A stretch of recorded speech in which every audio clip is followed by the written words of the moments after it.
In this video, we'll be discussing section 1.1 and section 1.2 from chapter 1 of S1. Okay, and in this chapter, we'll be discussing models and the importance of modeling in statistics. Okay, and there'll actually not be anything to learn with numbers. It is only concepts. So basically, I'll be repeating whatever is written in the chapter.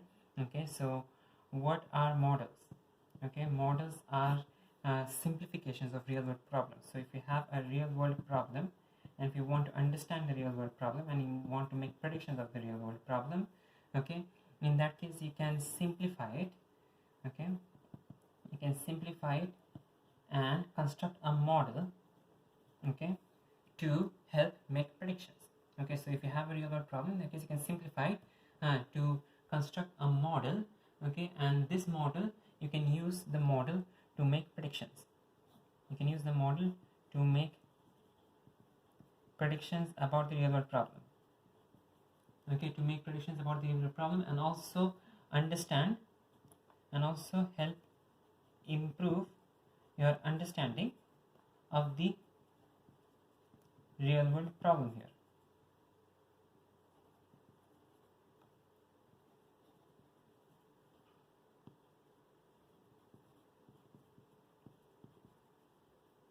Okay, so you have a real world problem. Okay, a model is a simplification of this real world problem that you can use to help make predictions and also help improve your understanding of the real world problem. Now when you try to simplify it, okay, we'll be making certain assumptions.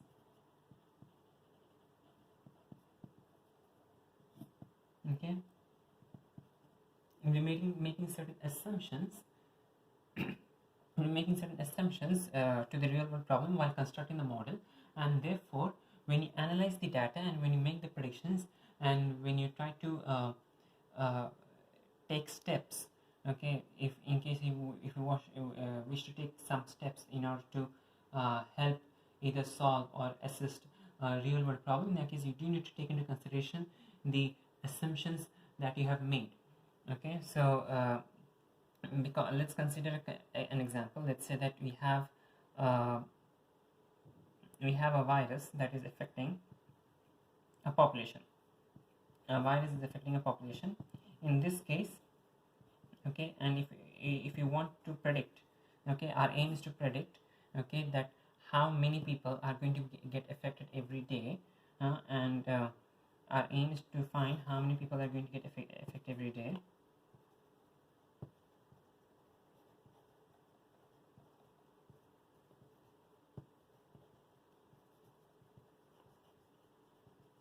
On a daily basis, how many people are going to get affected every day. In that case, we can construct a model. Okay, in that case you can construct a model.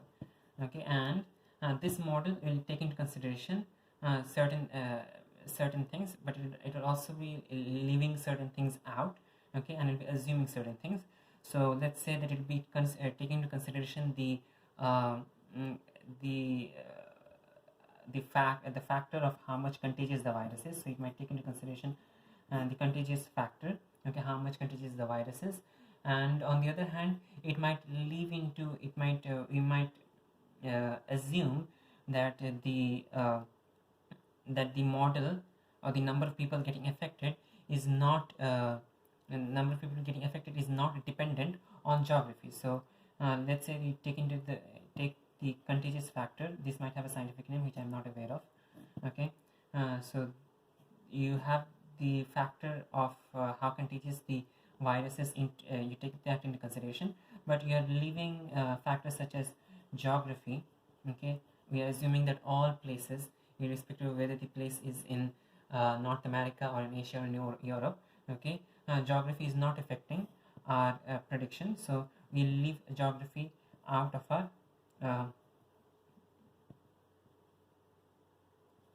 our model, okay, to help us simplify this situation. Okay, so in this case we are assuming that geography doesn't affect our prediction for the number of people affected. Or you can also take into consideration other factors. Maybe we could take into consideration the age effects. Okay, maybe we consider age affect affects the number of people affected, but on the other hand, the let's say the gender does not affect. Okay, maybe the gender does not affect, so we will not be considering gender in our model. So again, in general, when you have a real world problem and you're trying to make a model, it is not possible to consider every factor, because if you try to consider every factor, in that case your model will be too complex. Okay, so we'll be making certain assumptions, okay, and you'll be simplifying a real world problem while making a model. And once you construct the model, you can use that model to make predictions, okay, and also help improve our understanding of how this original situation, original real world problem is working. Now, when you make predictions, you always need to keep in mind the assumptions that you have made. Okay, in S1, you will not be actually asked explicit questions about models, like construct a model, or is this model getting affected by. You'll usually be asked questions as part of other questions. So let's say that if you have a question uh, on probability, or maybe on correlation and regression, in that case, at the end of the question, you might be asked about the validity of the results of your previous parts. Okay, so let's say you have part A, part B, part C, part D. Okay, and in part E, you might be asked to validate, comment on the validity of the results that you got in part A, B, C, D. In that case, you'll have to take into consideration the assumptions that have been made while getting those results in the previous parts. Okay, so now in general, if you have a model, okay, where you have made certain assumptions, okay, to the real world problem to construct the model, okay, this model, okay, models are generally made such that they are quick and easy to produce. Okay, we'll be making assumptions such that we can easily construct the model, and we can easily produce the model and get results. Okay, they are usually cost effective. Okay, because if you try to let's say in this particular case, okay, if you try to go to every particular area, let's say if you try to go to every particular country and try to keep track of every person that gets affected by the virus, it is definitely going to take a lot of capital and a lot of money, okay, and a lot of resources as well. In this case, if you're using a model to simplify your situation, simplify your real world problem understanding, in that case it will be usually cost effective. Okay, now the main advantage of a model is that you can use it to make predictions. Okay, you can use this to make predictions. It helps you understand, okay, helps improve understanding of the real world problem at hand. Helps improve understanding of the real world problem. Helps improve our understanding of the real world problem. On the other hand, it will also help you understand how certain variables affect. Okay, help understand effect of certain variables on the outcome.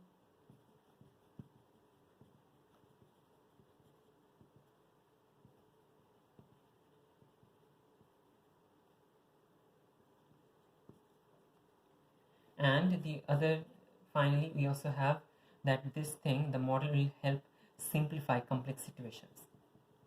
Okay, simplify complex situations.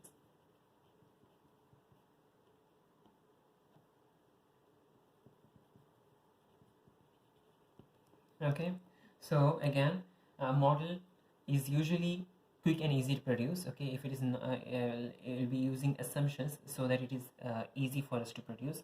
And the main idea of a model is to be able to predict. Okay, so definitely a model can be used to make predictions, but we'll be constructing a model such that it doesn't weigh heavy on our capital and our resources. So therefore, usually models are cost effective. Okay, and a model, okay, let's say that if you are able to construct a model, some formulas, some diagrams, and some graphs, okay, that help you understand how quickly the virus is affecting the population. In that case, it will help you understand the real world problem. In other words, it can help you understand how this virus exactly affects a person. Okay, and what kind of, let's say, what kind of methods the virus is using to spread from person to person. Okay, this model might actually help you understand that. Okay, now on the other hand, it can also help you understand the effect of certain variables on the outcome. So let's say that if we incorporate age into our model, in that case we could look into the factor of how age is affecting our model. If gender was not included into a model, but let's say that if gender was included, if gender was not assumed, if we did not assume that gender was not affecting the results, if we did assume, if we did consider the effects of gender, in that case the model could be used to determine the effects of gender. Okay, and overall still it does simplify complex situations, because over here we are not considering a lot many factors, such as, let's say, the diet of the person involved. Okay, the diet of the person affected, the quality of the air that the person breathes in. Okay, so there are a lot many factors that we are assuming while constructing this model, and by making those assumptions, we are making it easy for us to use the model, and reducing the costs of making the model. Okay, but we are still able to achieve our aim of making predictions. Okay, so the advantages again of a model are these 6 advantages over here. They are quick and easy to produce, cost effective, can be used to make predictions, helps improve understanding. Okay, and you can understand the effect of certain variables on the outcomes, and finally you can also simplify complex situations. On the other hand, a model, okay, is not the real world problem itself. Okay, so a model is not your real world problem, therefore your model is as good as the assumptions you have made. Okay, so if you do get the results from a model, in that case you need to be careful about about your conclusions, the conclusions that you get to. Okay, because your assumptions are in play in the results of the model. Okay, therefore we do have certain disadvantages, and the disadvantages are that the simplification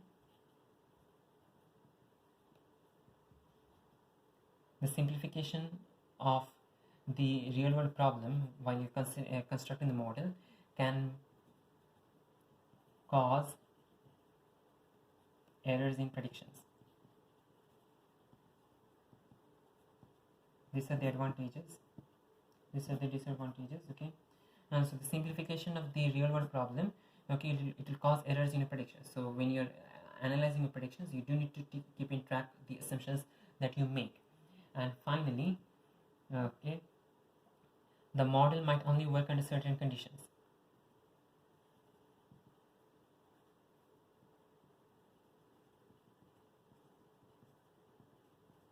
Okay, the model might only work under certain conditions. So let's say that if we have this particular model where you are using the results, okay, of we are using data to find out how virus is affecting a population.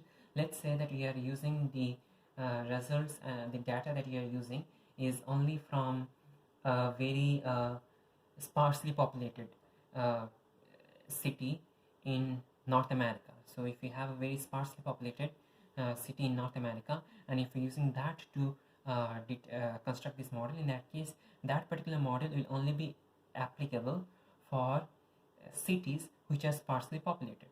Okay, that particular model will only be applicable for cities which are sparsely populated. Okay, you'll not be able to apply the same model to a city which is not matching your initial assumptions. Okay, so our assumption, in assumption we have for if this model had the assumption that the city is sparsely populated, you will not be able to apply that to, let's consider a very densely populated city, maybe Delhi or maybe Shanghai. Okay, you'll not be able to apply the model to those cities. Okay, because our model assumed that we are applying this to only certain conditions, and in this case the certain condition was that we are applying this to only sparsely populated cities. Okay, so you need to be careful about how you apply the model and how you analyze the model, because the model, again, the simplification of the real world problem might might make the model give you errors, heretical answers, and the model might only work under certain conditions. Now in section 1.2 we are discussing how you can design a model. In section 1.2 we are discussing how you can design a model. Okay, so usually to design a model, first of all you need to have a problem in a situation at hand. So we have a real world problem. We have a real world problem, and then to recognize it, I need to understand what this real world problem is doing. So in the case of the virus, in the case of the virus affecting our populations, in that case, the real world problem is the virus itself. Okay, it is affecting a population. Okay, and from this we'll be constructing a model. Okay, from this we'll be constructing a model. Now, while constructing this model, you might have to, okay, from the real world problem you recognize it and then you construct a model. Okay, this model might be mathematical. Okay, and you might have to take into consideration, while you're constructing this model, you might have to take into consideration assumptions, factors, and exceptions, and etc.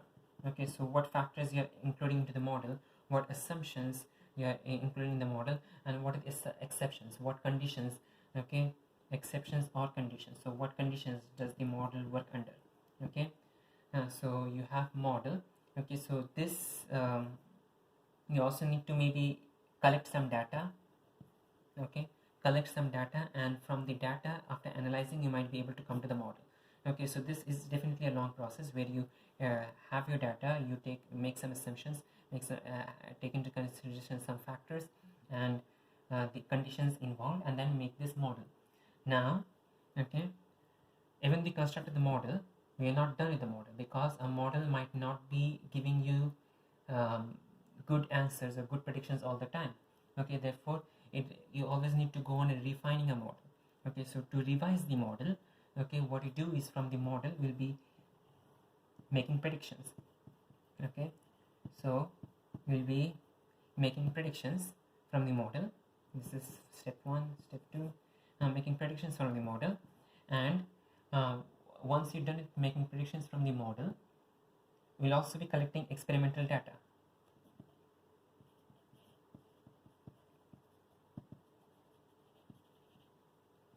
Okay, it'll be making predictions from the model, and I'll also be collecting experimental data from the real world problem. So from the real world problem, we'll collect the experimental data, and then once you have the predictions and experimental data, we'll then compare this. Okay, we'll then compare this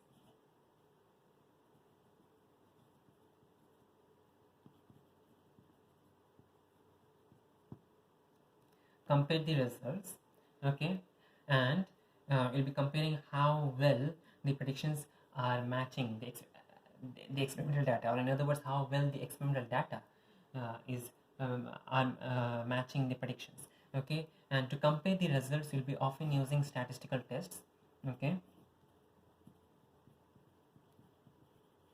to compare the results, we'll be often using statistical tests. Okay, to determine whether the how so in the comparison, we're just doing simple comparison, and for that we'll be using a lot of concepts in this particular course, S1. Okay, we'll be comparing, let's say, means. Okay, and we'll be doing correlation, regression, all this kind of stuff.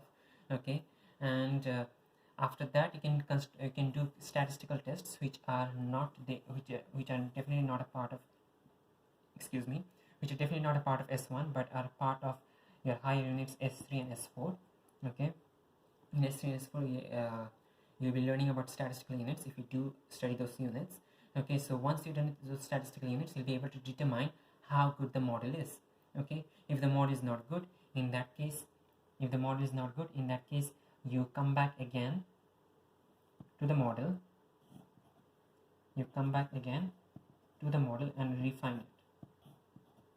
You come back again to the model and refine it, and this cycle goes on.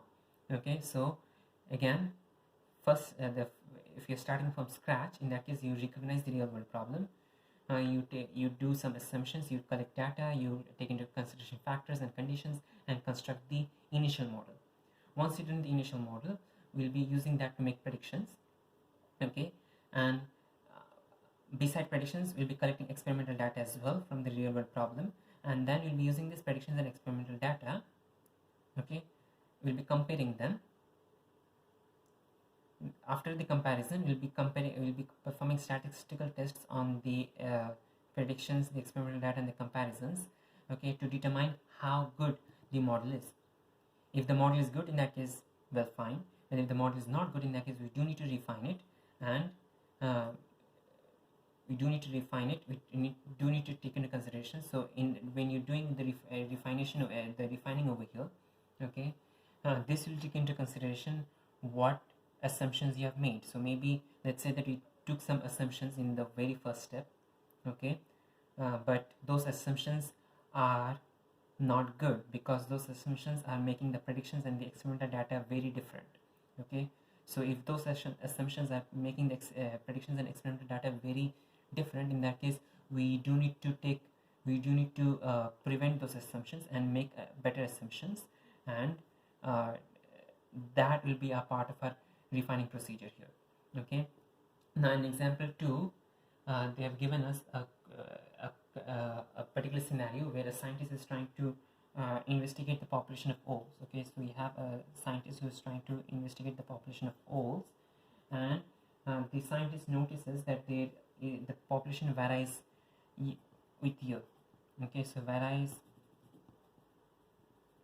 with year, and wants to determine how the variation works, okay, how the population varies with year, okay. So if he or she wants to construct a model out of this, in that case the first step is to recognize the real world problem, which is the population of owls varies with year after year, okay. Now to construct the model, maybe he or she can take some data for some years, okay.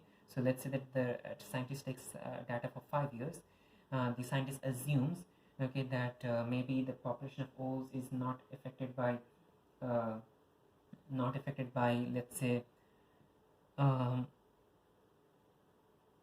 the exact location that the owls are coming to, okay. So maybe we are considering that the number of owls uh, is not affected by the exact locality, okay, exact area that you're measuring the number of owls, okay. On the other hand, you could take into consideration certain factors. Maybe you're taking into consideration the birth rate, the death rate, okay.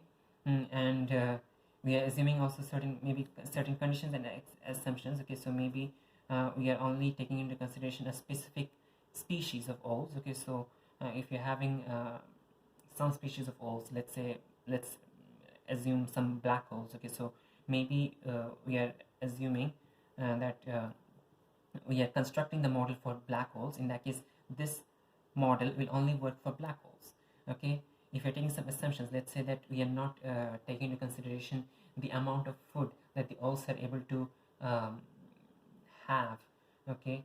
In that case, that would be part of your assumption, okay. And then once you collect the data for those 5 years, you can construct the model, okay.